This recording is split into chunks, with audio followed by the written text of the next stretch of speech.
नमस्कार साथियों, आज यहाँ से कुछ किलोमीटर दूर छद्म राष्ट्रवादियों का एक राष्ट्रीय कार्यकारिणी की बैठक हो रही है दिल्ली में ही। कल हमने आपके सामने पेंटागन की वार्षिक रिपोर्ट साझा की, जिसमें यह जाहिर किया गया था कि कैसे चीन ने भारत की अरुणाचल प्रदेश की सीमा के 4.5 किलोमीटर भीतर घुसकर गांव बनाया है। आज मीडिया के माध्यम से जीओसी इन कमांड, जो ईस्टर्न आर्मी कमांड के जीओसी हैं, उनके हवाले से यह खबर आई कि चुंबी वैली, चुंबी घाटी जो है, में सक्रियता से चीन इंफ्रास्ट्रक्चर बना रहा है, सड़कों का जाल बिछा रहा है, फाइबर ऑप्टिक केबल डाल रहा है और अपनी मौजूदगी को एक तरह से वहां दर्ज करा रहा है। धन्यवाद। चुंबी वैली सीधे सीधे जो सिलीगुड़ी कॉरिडोर है उसको खतरे में डालता है। सिलीगुड़ी कॉरिडोर हमारे पूर्वोत्तर के 7 राज्यों को भारत से जोड़ता है। इसका सामरिक दृष्टि से बहुत ज्यादा महत्वपूर्ण क्षेत्र है यह। तो सीधे सीधे सिलीगुड़ी कॉरिडोर खतरे में आ रहा है। पूर्व में पिछले 18 महीनों में चीन ने अलग अलग सीमाओं के में घुसपैठ करके जो किया वो आप उससे वाकिफ हैं, जानते हैं। लद्दाख में क्या हुआ, घोघरा हॉट स्प्रिंग्स में क्या हुआ, डेप्सांग में क्या हुआ,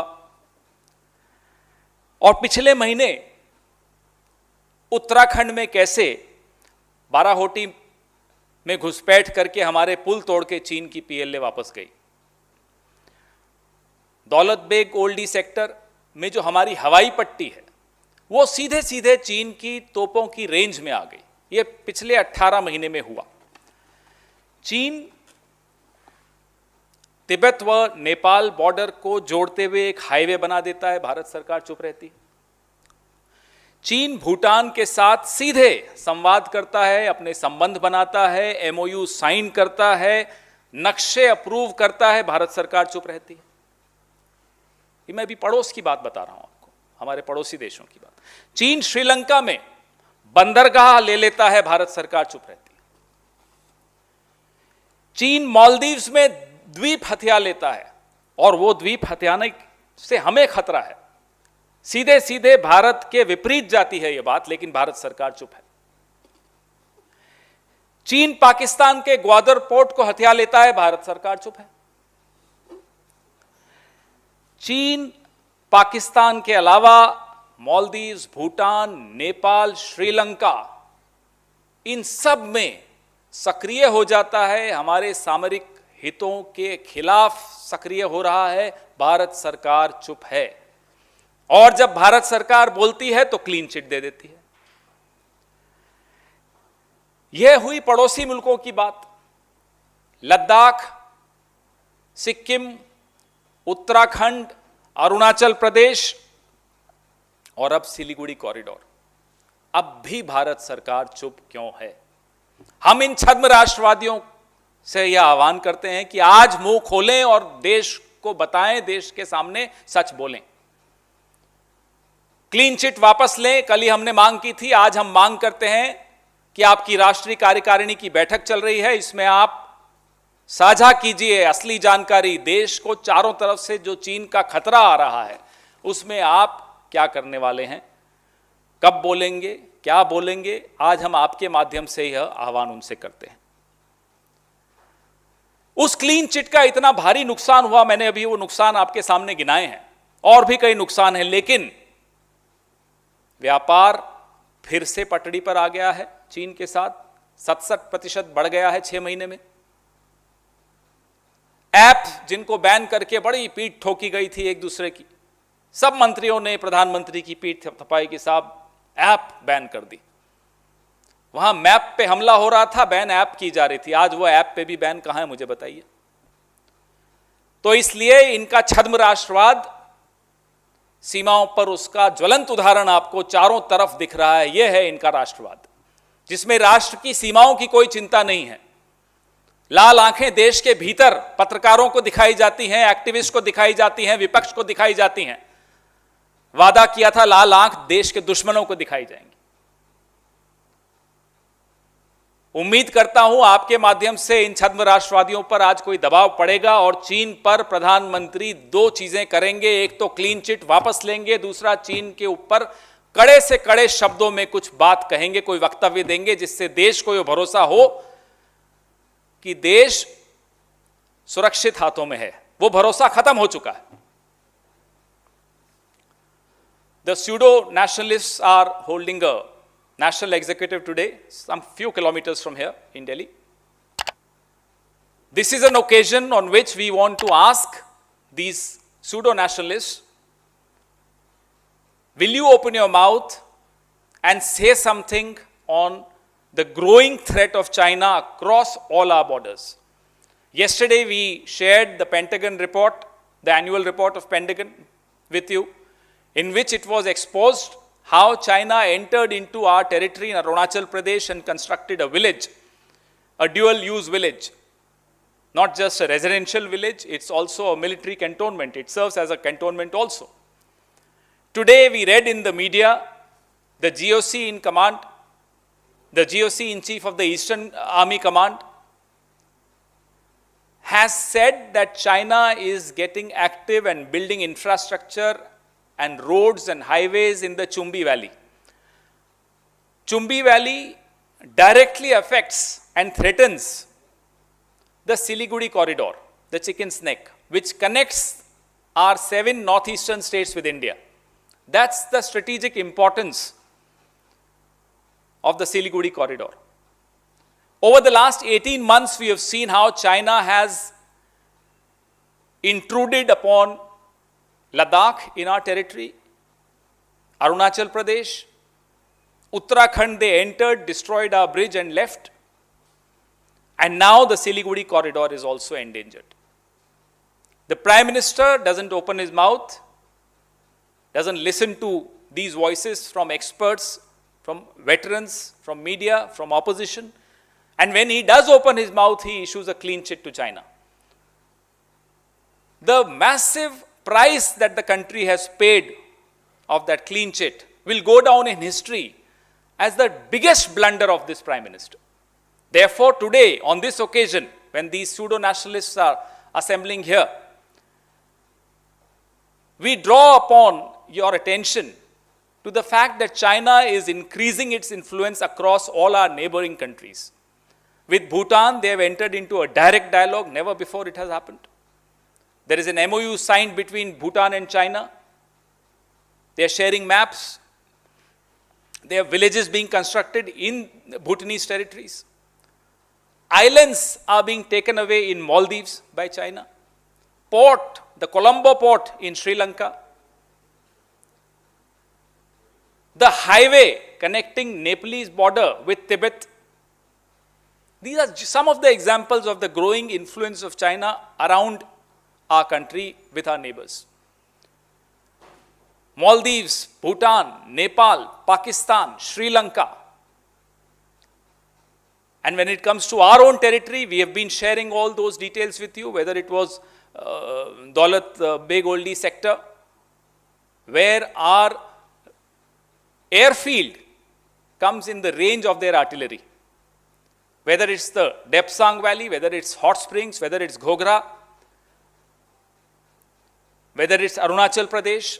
So today we demand the so-called national executive of this pseudo-nationalist party needs to come out, say something on China, share with the country deadline on when will you be able to push China back from our territory. And what are you doing to reduce Chinese influence in our neighborhood? What has happened in Afghanistan only helps two people, two countries, Pakistan and China. We pay a price for what happens around in our neighborhood and we are quiet. We don't hear a word being spoken by this government. Your questions please.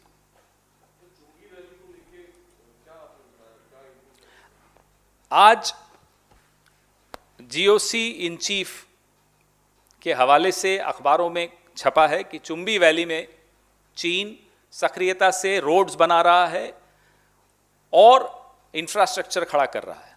Chumbi valley में यह गतिविधि होना Siliguri corridor पर सीधा सीधा खतरा होना है।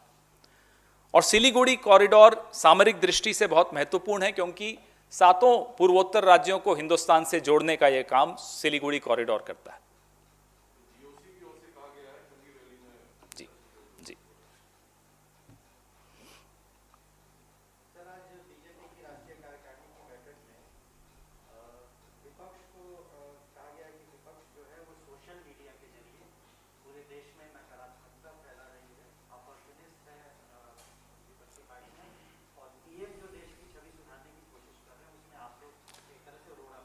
देश की सभी छवि सुधारना और देश में भूख बढ़ जाना, देश में बेरोजगारी बढ़ जाना, देश में महिलाओं के खिलाफ अत्याचार बढ़ जाना, देश में कोविड में त्राही त्राही मचना, ऑक्सीजन की कमी से लोगों का मर जाना, ऐसे देश की छवि सुधरेगी? सोशल मीडिया पर सवार होकर जब आप सरकारें बना लेते हो 2014 में और उसके बाद, तब वो अच्छी बात है, और हम उसी सोशल मीडिया का इस्तेमाल करके आपको आईना दिखाते हैं तो आपको आपत्ति है। मीडिया को आप काबू करने का प्रयास करते रहते हैं, सोशल मीडिया पर आपकी नजर है। माफ कीजिएगा, ये देश आपको सफल नहीं होने देगा। जो देश के सामने विकराल समस्याएं आपकी गतिविधियों की वजह से, आपकी नीतियों की वजह से उत्पन्न हुई हैं, विपक्ष का यह धर्म है, आपका राजधर्म आप जाने, विपक्ष का एक धर्म है कि वो उन कमियों को देश के सामने लाए और देश जिन मुसीबतों से जूझ रहा है उन मुसीबतों को भी आपके सामने लाए।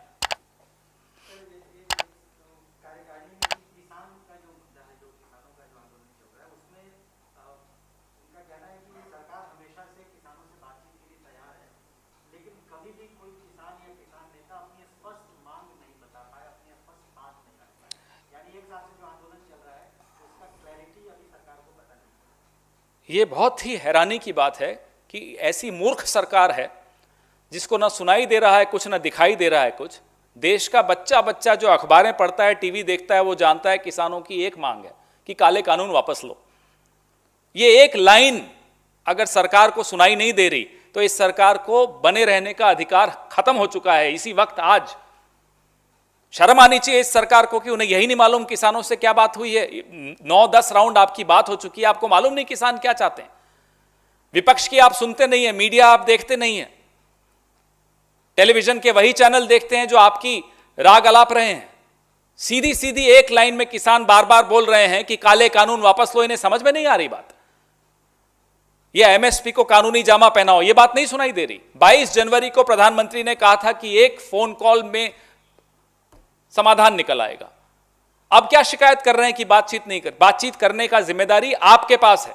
किसान थोड़े ही मुंह उठाकर चले जाएंगे कि प्रधानमंत्री का दरवाजा खुलेगा किसानों के लिए? वो उद्योगपतियों के लिए खुलता है। किसान जानते हैं इस बात को।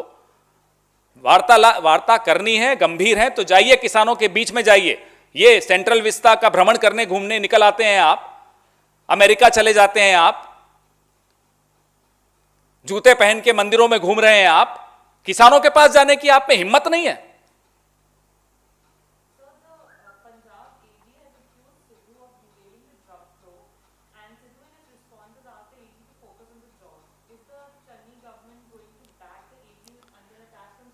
Whether it's the government, whether it's the PCC, whether it's the various arms of the government in Punjab, everybody is focusing and is focused and will continue to be focused on their jobs at hand.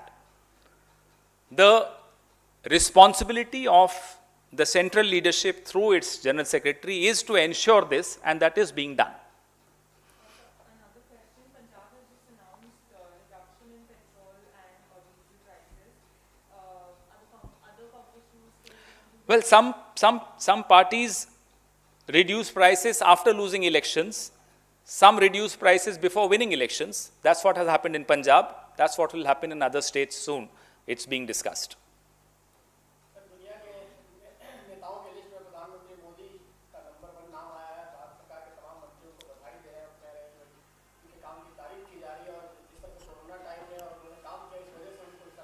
जिस संस्था ने ये सर्वे किया उसका नाम बताइए, उसकी sample size बताइए। 2126 की सैंपल साइज है, उस संस्था का नाम मुझे याद नहीं है, एक ही बार सुना था और उसके बाद शायद सुनाई देगा भी नहीं। वो याद है आपको, एक मार्केटिंग अवार्ड भी मिला था प्राइम मिनिस्टर को। विश्व का सबसे बड़ा मार्केटिंग गुरु कौन सी संस्था थी भूल गए हम भी, प्रधानमंत्री भी भूल गए होंगे। तो इस तरह के नाटक और नौटंकी करना प्रधानमंत्री को शोभा नहीं देता। इन्हें हर 6 महीने में ये आभास दिलवाना होता है अपने आप को कि मैं प्रधानमंत्री हूं, तो अपनी पीठ थपथपा देते हैं। अरे आपको आभास क्यों नहीं है आप प्रधानमंत्री हैं? सिर्फ वाहवाही बटोरना, वो भी नकली झूठी वाहवाही बटोरना। कभी उसके लिए आप विदेश चले जाते हो साहब, वहां किराए के लोग इकट्ठा करके तालियां तालियां तालियां। आपको कब आभास होगा कि 8 साल हुए आपको प्रधानमंत्री हुए, पौने 8 साल। अब भी अगर आभास नहीं हो रहा तो माफ कीजिएगा, चलिए रास्ता खाली करिए, दूसरे किसी को आने दीजिए। ये किस तरह का कोई गंभीर, कोई मर्यादा, प्रधानमंत्री में एक मर्यादा होती है। ये पहला और अंतिम प्रधानमंत्री है जिसमें इतनी लेश मात्र भी मर्यादा नहीं है। अब कहीं से कोई सर्वे करवा दिया 2000 लोगों का, पूरे विश्व की आबादी कितनी है साहब, उसमें 2000 लोगों का सर्वे करा के अपनी पीठ थपथपा रहे हैं। चलिए वह भी, उससे अगर आपको खुशी मिलती है ले लीजिए खुशी, देश के लिए तो कुछ करिए। चीन की सीमा, जो भारत की सीमाओं में चीन सक्रिय हो रहा है, उस पर कुछ करिए, बेरोजगारी पे कुछ करिए, रसोई गैस पे कुछ करिए।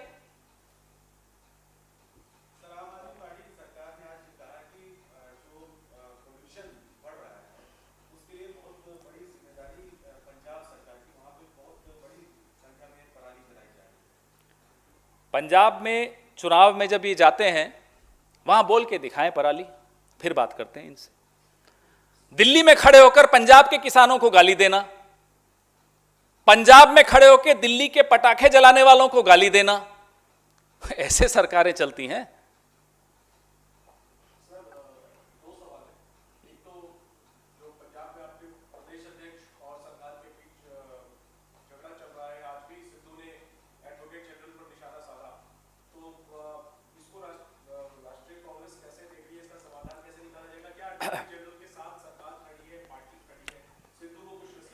जैन जी, पंजाब सरकार और कांग्रेस पार्टी पंजाब की जनता के साथ खड़ी है, और यह स्पष्ट बात है। जिसको आप झगड़ा कहते हैं वो झगड़ा नहीं है, अपनी अपनी कार्यशैली है, अपने अपना स्टाइल है, बात करने का, संवाद करने का एक तरीका है, सबका अलग अलग तरीका होता है।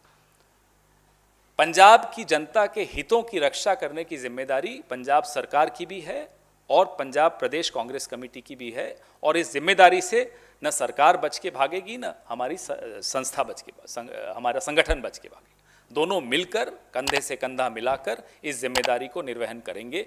आज पंजाब में दिवाली 1 हफ्ते पहले मनाई जानी शुरू हुई, जब बिजली के दर कम किए गए। उसके बाद आज पेट्रोल और डीजल के जिस तरह से कीमतें घटाई गई, आज फिर वहां दिवाली मनाई जा रही। Sorry? No, we don't. This is a very healthy discourse that we have in our party. It's a very healthy style. You may agree with some of their styles, you may not agree with it. But what they are talking about is their perspective of how things should be done. Maybe you feel they should not do it publicly, maybe I feel they should do it privately. Fair enough, that's a different point of view.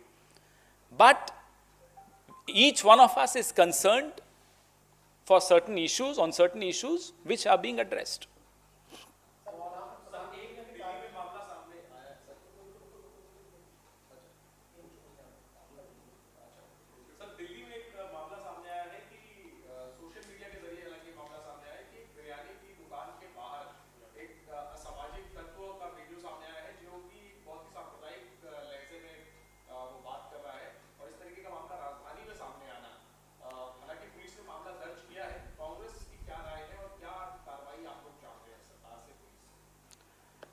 जो जहर घोला जा रहा है आज से नहीं, पिछले 7-8 साल से समाज में, उसको सीधे सीधे सरकार और रूलिंग पार्टी का आशीर्वाद है।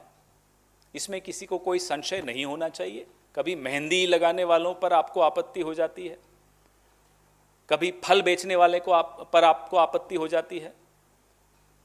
आप बहाने ढूंढ रहे हो किस तरह से जहर फैलाई जाए समाज में। भारत एक देश से भी बड़ा एक सभ्यता है और इस सभ्यता को बहुत अच्छी तरह आता है एक दूसरे के साथ जीना। यह बात कान खोलकर नरेंद्र मोदी, अमित शाह और उनके तथाकथित अध्यक्ष नड्डा जी और वो नागपुर वाले रिमोट कंट्रोलर मोहन भागवत समझ लें तो अच्छा होगा। जितना जल्दी समझें उतना उनके लिए अच्छा होगा। देश की चिंता उन्हें नहीं करनी, देश अपनी चिंता खुद कर सकता है। उम्मीद करते हैं कि पुलिस बिना किसी राजनीतिक दबाव के सक्रियता से सही कदम उठाएगी और इस देश में, इस प्रदेश में, दिल्ली में, राजधानी में कानून और व्यवस्था बनाए रखेगी। प्रधानमंत्री ने कहा है राष्ट्रीय कार्यकारिणी में कि सेवा ही सबसे बड़ी पूजा है और इस कोरोना काल में बीजेपी के कार्यकर्ताओं ने सेवा की नई संस्कृति अब इसमें ये अब वहां भी बैठकर मजाक कर रहे हैं। देखिए, कोरोना काल में आप देश में किसी से पूछ लीजिए कि सबसे ज्यादा सक्रिय संगठन कौन सा था, कुछ उनको ऑप्शंस देने की जरूरत नहीं है, जैसे मल्टीपल चॉइस क्वेश्चन होता है उसकी भी जरूरत नहीं है। पूछ लीजिए साहब, एक नाम बताइए संगठन का जो कोरोना काल में सबसे ज्यादा सक्रिय था। आवाज आएगी भारतीय युवा कांग्रेस। इसमें वो हमारे को वोट देते हो नहीं देते हो वो मायने नहीं रखती, क्योंकि उस वक्त हम वोट की चिंता नहीं कर रहे थे। और फिर आप दूसरा सवाल पूछिएगा उन्हीं लोगों से कि ऐसा एक संगठन जो बिल्कुल नहीं नजर आया वो कौन सा था? राष्ट्रीय स्वयंसेवक संघ। जब से सरकार में आए स्वयं सेवा ही कर रहे हैं, ये सामने दिख रहा है। हर जिले में इनका कार्यालय बन रहा है। ये होती है स्वयं सेवा। सेवा और स्वयं सेवा में अंतर प्रधानमंत्री जी को आज समझ लेना चाहिए। सेवा वो होती है जो कांग्रेस ने की कोरोना काल में, और स्वयं सेवा वो होती है जो आप और आपके उद्योगपति मित्र मिलकर कर रहे हैं आज, इलेक्टोरल बॉन्ड्स के जरिए, नए नए 7 सितारा कार्यालयों के जरिए, और जिस तरह से आप खरीद फरोख्त विधायकों की और सांसदों की करते हैं उस जरिए। ये होती है स्वयं सेवा। इसलिए अंतर उन्हें बता दीजिए, सेवा और स्वयं सेवा में क्या अंतर होता है। धन्यवाद।